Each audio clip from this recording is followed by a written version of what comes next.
Bonjour, bienvenue dans cette expression internétique de plus. On peut mettre dans l'autre sens pour dire éthique interne, c'est important pour moi aussi.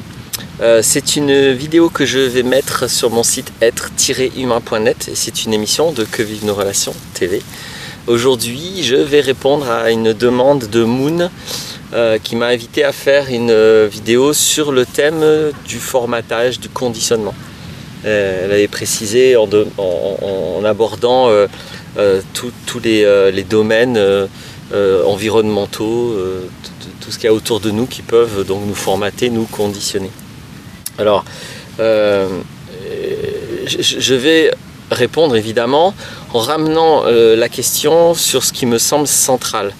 Parce que je trouve que c'est déjà décentré de considérer le conditionnement humain par rapport à dehors. Parce que le conditionnement humain est un phénomène intérieur. C'est pas un phénomène extérieur. C'est un phénomène intérieur à propos de l'extérieur, mais c'est un phénomène intérieur. Donc plutôt que de regarder quels sont les domaines qui conditionnent la personne, parce que de toute façon ce sont rigoureusement tous les domaines, je vais y venir, il n'y a pas des domaines plus influents que d'autres, enfin si, bon, on pourrait dire qu'il y a des domaines plus influents que d'autres, mais ce que je veux dire c'est que le résultat de mon conditionnement, de mon formatage, c'est la somme de tous les conditionnements et qui viennent de rigoureusement tous les domaines.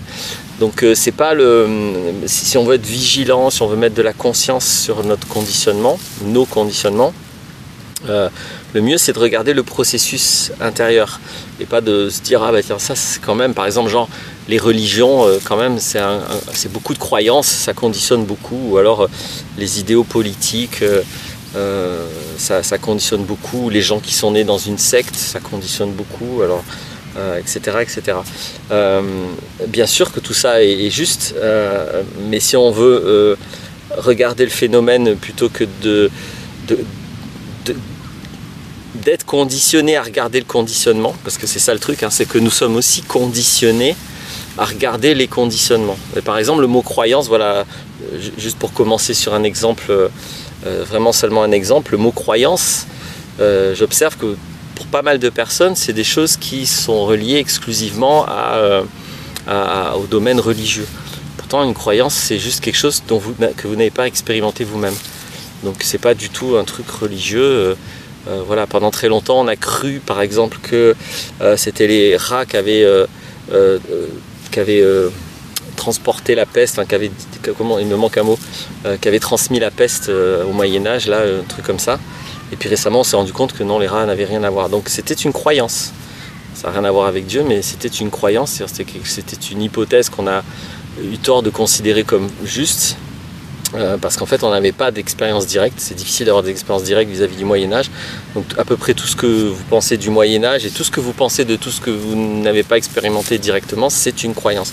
Donc si vous pensez le mot croyance comme étant seulement les croyances religieuses, par exemple, vous allez louper en vous toutes les croyances qui sont rigoureusement non religieuses et qui vous conditionnent, d'autant plus que vous les considérez non pas comme des croyances mais comme des vérités. Le domaine scientifique est énormément parasité par ça, parce qu'il y a quelques athées, donc l'athéisme c'est une religion comme une autre, hein. C'est juste pas le même Dieu, le Dieu c'est le hasard, mais c'est une religion comme une autre. Et il y a beaucoup d'athéistes qui s'imaginent eux ne pas être dans les religions, dans les croyances, alors que leurs dogmes sont absolument autant des croyances que n'importe quel autre dogme religieux. Donc c'est un exemple par exemple, c'est un exemple important pour montrer tout ce que je vais pouvoir dire derrière sur le sujet du conditionnement. Alors donc j'ai invité moi à regarder le phénomène lui-même, c'est-à-dire en tant qu'expérience humaine. Le phénomène c'est que donc il y a un réel. Alors j'ai fait une vidéo sur le réel. J'ai distingué le réel absolu, le réel sensoriel, et puis l'abstrait, le système de pensée. Donc je ne vais pas revenir sur ce détail. Cette vidéo va se référer à beaucoup d'autres vidéos que j'ai déjà faites. Mais grâce à la question de Moon, je vais pouvoir vraiment rassembler quelque chose effectivement qui est important. Donc il y a le réel et ensuite il y a ce que j'en pense. Et ce que je pense, c'est le conditionnement. Il n'y a aucune pensée, aucun mot qui n'est pas du conditionnement. Donc ça c'est très très important parce que donc si je regarde c'est quoi le conditionnement, je vais le dire d'abord rapidement puis après je vais rentrer dans les détails. Là comme ça, moi quand j'ai réfléchi à la chose, pour moi finalement le conditionnement c'est 4 opérations. La première c'est le processus d'abstraction lui-même qui est un conditionnement, je vais y revenir.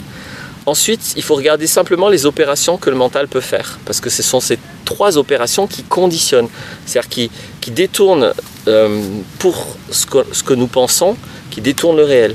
Donc le mental il est capable de sélectionner, il est capable de généraliser et il est capable directement de distordre. Donc pour moi voilà les 4 opérations du conditionnement. Abstraire, sélectionner, généraliser, distordre. Et c'est ça qui est important de comprendre. Parce qu'après, qu'est-ce qu'on a distordu, sélectionné, abstrait? C'est pas très important. Parce qu'à partir du moment où je comprends bien le phénomène du conditionnement, le phénomène du formatage, peu importe quel est le domaine qui tente de me formater ou de me conditionner. C'est pas le domaine qui compte, c'est le conditionnement lui-même qui compte et d'observer le conditionnement. Alors, première opération de conditionnement, donc l'abstraction elle-même. C'est-à-dire qu'à partir du moment où je mets un mot sur quelque chose, c'est du conditionnement. C'est pas le réel. Je me détourne du réel parce que j'abstrais le concret et donc je l'enferme dans une signification, dans une sémantique. Et ceci est très orienté, donc en premier lieu, par ma langue. Donc le premier facteur de conditionnement, c'est ma langue. Est-ce que je parle français ou inuit? Par exemple, si je parle inuit, je vais avoir, je crois, enfin des dizaines, j'ai oublié exactement, mais des dizaines et des dizaines de mots pour décrire la neige. Alors qu'en français, il y en a énormément moins. Donc évidemment, quand je suis en tant qu'humain avec un système de pensée inuit et que je regarde un paysage de neige, je vais en fait capter énormément plus de nuances que si je suis un être humain avec un système de pensée en français. Donc voilà un premier conditionnement. C'est le même réel, hein, mais c'est pas le même conditionnement. Il y en a un qui va être conditionné de manière à être beaucoup plus adapté à la neige parce qu'il y a beaucoup plus de nuances, et beaucoup plus d'expérience et beaucoup plus d'héritage culturel lié à toutes les nuances, toutes les différences que la neige peut et que la situation de la neige peut représenter. Et puis il y en a un qui a un conditionnement beaucoup plus simpliste vis-à-vis de ça. Donc je ne suis pas en train de dire qu'il y en a un meilleur que l'autre, ils sont différents. Voilà. Mais les deux sont des conditionnements. Vis-à-vis du sujet du conditionnement, c'est ça qu'il s'agit de regarder. Dans tous les cas, le paysage est quelque chose de différent de toutes les conceptions, même très riches et très nuancées, que je vais en avoir. Donc j'ai fait 3 vidéos sur cette question précise de l'abstraction. Donc là, je ne vais pas rentrer dans tous les détails de ce qu'est l'abstraction. Le mieux, c'est d'aller voir les vidéos. Hein. Je pense que, je ne sais plus comment je les ai intitulées. La première, ça doit être les inférences. Je pense que j'ai dû parler des inférences. Les inférences, c'est justement le conditionnement, c'est-à-dire c'est le premier pas que l'on rajoute au réel. Les premières petites inférences, les premiers petits sauts de décalage entre le réel absolu, ou même pas, entre le réel sensoriel, ce qu'on capte avec nos 5 sens, et ce que je vais mémoriser, et comment je vais le mémoriser. Donc j'ai fait une vidéo qui parle à la fois des inférences, qui parle du concret, de l'abstrait. Je pense que c'est peut-être, je ne sais plus dans quel ordre j'ai fait, et il y en a 3, regardez, hein, elles s'enchaînent je pense, et l'autre, elle doit évoquer la multi-ordinalité des mots, donc je ne vais pas refaire ça maintenant, mais pour le détail du phénomène d'abstraction, allez voir ça. Là ce que je voulais en dire ici dans cette vidéo, c'est que dès que j'abstrais le réel, c'est-à-dire dès que je mets un mot sur quelque chose, je suis conditionné. Je suis conditionné à penser que Macron est un président de la République. Est-ce que c'est vrai ou pas? Et qu'est-ce que ça veut dire? C'est très important de se poser la question, parce que peut-être que c'est un imposteur et que ce n'est pas un président de la République. Parce qu'un président de la République, c'est supposé se comporter d'une certaine manière. Par exemple, je vous donne un exemple, un président de la République, dans le cadre de la Constitution française, est supposé tout faire pour respecter cette Constitution. Et par exemple, ne pas être dans la violation de la séparation des pouvoirs. Donc comme un président de la République appartient au pouvoir exécutif, normalement, dans un état de droit, un président de la République n'a pas le droit de faire des lois. Lui, il est dans le pouvoir exécutif, il n'est pas dans le pouvoir législatif. Donc quand vous avez un humain qui assume de faire des lois tout en se prétendant président de la République, en tout cas vous avez quelqu'un qui est un imposteur à l'égard du président tel qu'il est défini dans la Constitution. Donc la constitution qui définit son rôle. Je vous donne un exemple très simple, hein, mais voilà par exemple comment on conditionne. C'est-à-dire qu'on peut faire croire que quelqu'un est un président de la République même s'il ne l'est pas. C'est bien le mot qui crée le premier conditionnement. Là, il n'y a pas de religion, il n'y a pas de croyance spéciale, il n'y a rien. C'est juste, on vous dit c'est un président de la République, mais si vous le croyez sans regarder avec vos yeux et écouter avec vos oreilles, ou sans aller lire qu'est-ce que ça veut dire un président de la République, bon ben ça y est, vous vous êtes fait arnaquer, vous êtes conditionné à croire que cet homme est un président alors que c'est un imposteur, que ça s'appelle la haute trahison, que normalement il devrait être en prison. Donc c'est pas tout à fait les mêmes conséquences, donc quand on est conditionné ou quand on n'est pas conditionné. Donc c'est très très important ce premier niveau de conditionnement qui est le langage lui-même, qui est la sémantique, c'est-à-dire qui est vraiment la pensée. Je pense, donc je conditionne, donc je formate. Et je conditionne, je formate moi-même. Donc ma modalité de pensée est un conditionnement en soi, jusque au langage. Donc évidemment quelqu'un qui, dans son système de pensée, dispose de 15-20 langages, dont j'exagère, hein, ça c'est très rare, mais disons de 3, 4, 5 langages, il est inévitablement moins conditionné que quelqu'un qui ne sait parler qu'une seule langue, par exemple. Parce que c'est très pauvre une seule langue comparée à 4-5 langues qui sont autant de diversité sémantique à l'égard du réel. Donc ça c'est vraiment très très important, hein, parce que sur l'abstraction, je vais prendre un dernier petit exemple. Voilà, je viens d'arracher une feuille à cette canne. Donc j'appelle ça une feuille issue de ce que j'appelle une canne. Vous connaissez peut-être un tableau de Magritte, où Magritte a dessiné une pipe et il a écrit en dessous « Ceci n'est pas une pipe ». Alors il y a deux niveaux à ce tableau. Le premier niveau, c'est que c'est pas une pipe parce que c'est le dessin d'une pipe, ce qui n'a rigoureusement rien à voir. Si vous voulez vous en assurer, vous avez qu'à essayer de fumer le tableau, vous allez voir. Et le deuxième niveau, c'est que même l'objet, c'est pas une pipe. Il y avait en fait la référence, on va dire, ou l'inspiration de Magritte pour faire ce tableau, c'est son ami Alfred Korzybski. Et Alfred Korzybski a posé ce qu'on appelle la sémantique générale. Donc intéressez-vous à ça si vous voulez vous intéresser au conditionnement, c'est presque inévitable. C'est très austère, hein, c'est très précis, très rigoureux, mais c'est super intéressant. Et donc Korzybski dit tout ce que vous dites d'une chose qu'elle est, elle ne l'est pas. Voilà, comme ça c'est clair. Donc ceci, non, n'est pas une feuille. C'est quoi? Qu'est-ce que est ceci? Ce qu'il est, c'est ce qu'on pourrait appeler le niveau du silence. Korzybski l'appelle comme ça, c'est-à-dire que voilà ce que c'est.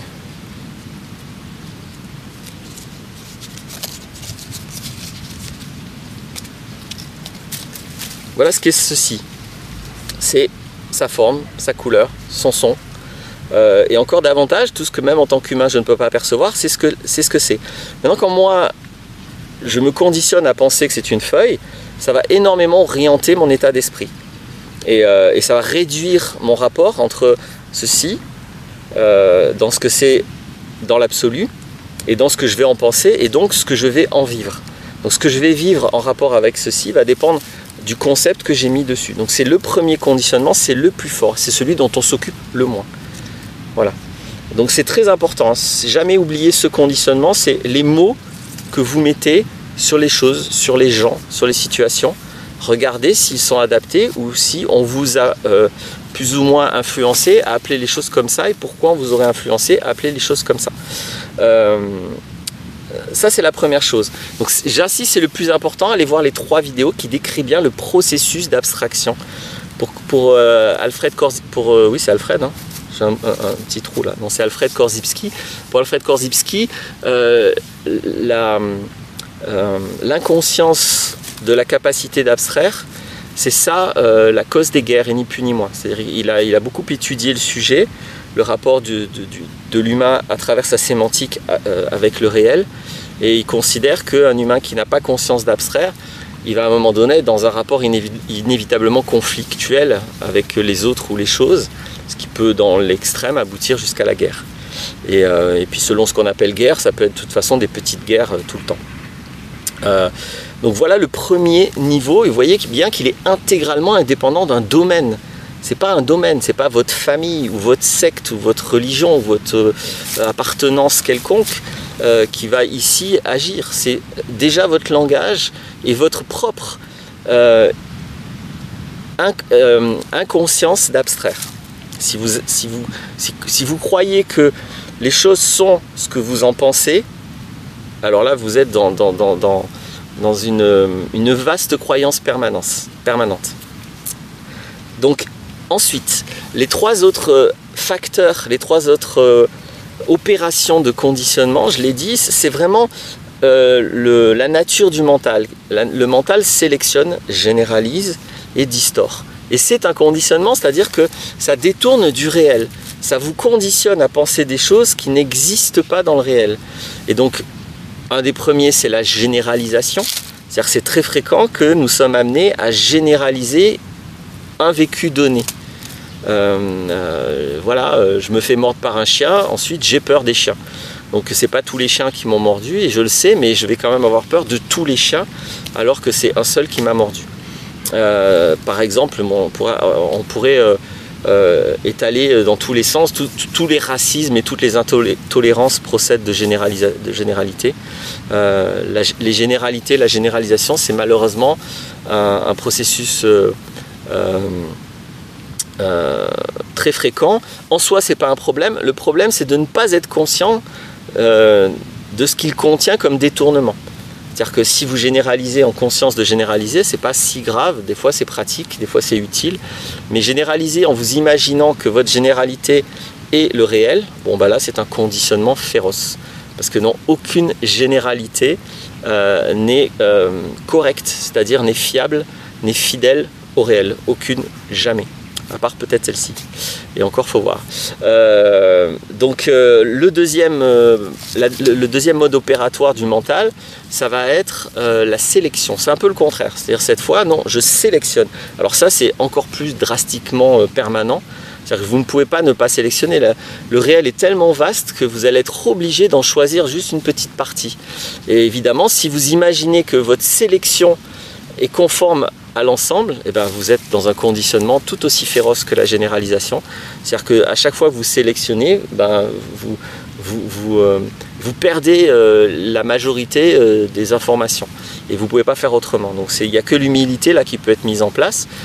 Parce que si vous sélectionnez sans conscience de sélectionner, vous êtes encore une fois dans un conditionnement, dans un formatage. Et vous voyez bien, peu importe si vous sélectionnez ce que vous lisez dans la Bible, si vous sélectionnez ce que vous lisez dans Mein Kampf, si vous sélectionnez ce que vous lisez dans comment c'est le bouquin de Darwin là, de l'évolution des espèces, si vous sélectionnez ce que vous lisez dans les formules de Einstein, si vous sélectionnez ce que vous lisez à l'école, si vous sélectionnez ce que vous regardez à la télé, peu importe le domaine de sélection, votre sélection vous empêchera d'être vraiment en rapport au réel. Et encore une fois, il n'y a pas d'alternative, vous ne pouvez pas ne pas sélectionner.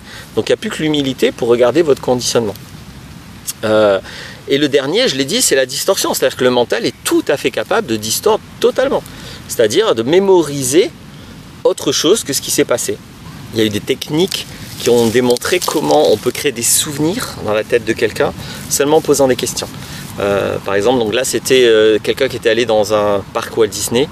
On le questionnait d'une manière qui lui faisait croire, qui lui faisait penser, qui lui faisait mémorisé, on peut le dire comme ça, qu'il avait vu Donald, alors que Donald n'étant pas un personnage de Walt Disney, si ma mémoire est bonne, je crois que c'est ça le truc, c'est pas possible qu'il ait vu Donald dans un parc Disney. Mais la personne en est absolument sûre à partir du moment où on a créé ce type de souvenir. Donc voilà par exemple une distorsion très claire, on invente carrément quelque chose, mais le mental peut distordre de tas et de tas et de tas de manières, c'est-à-dire simplement mémoriser autre chose que ce qui s'est passé. Pour des tas de raisons, le mental peut faire ça. Donc voilà, je trouve que c'est ça qui était le plus important, c'était de bien décrire le processus lui-même du conditionnement par ces 4 biais, l'abstraction, la sélection, la généralisation et la distorsion. La dernière chose que je voulais dire, je ne vais pas rentrer dans les détails car j'ai déjà fait une vidéo dessus, c'est ok, une fois que je me rends compte de ce conditionnement, qu'est-ce que je peux faire? Dans la vidéo, donc vous tapez Laurent Martinez reconditionnement ou peut-être déconditionnement, je ne sais plus, essayez les deux, vous allez trouver la vidéo. Dans cette vidéo, j'explique pourquoi on ne peut pas se déconditionner, on ne peut pas supprimer des conditionnements, c'est pas comme ça que ça marche. Par contre, ce qu'on peut faire, c'est se reconditionner. Donc, je ne vais pas redécrire tout ça, mais la vidéo l'explique. C'est quand même important. Là, je viens de vous expliquer le phénomène du formatage, du conditionnement.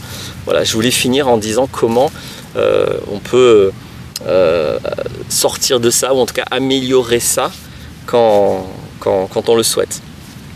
Voilà, je vous remercie d'avoir écouté. J'espère que ça répond bien à la question de Moon, et j'espère que c'est utile pour le maximum de personnes. Au revoir.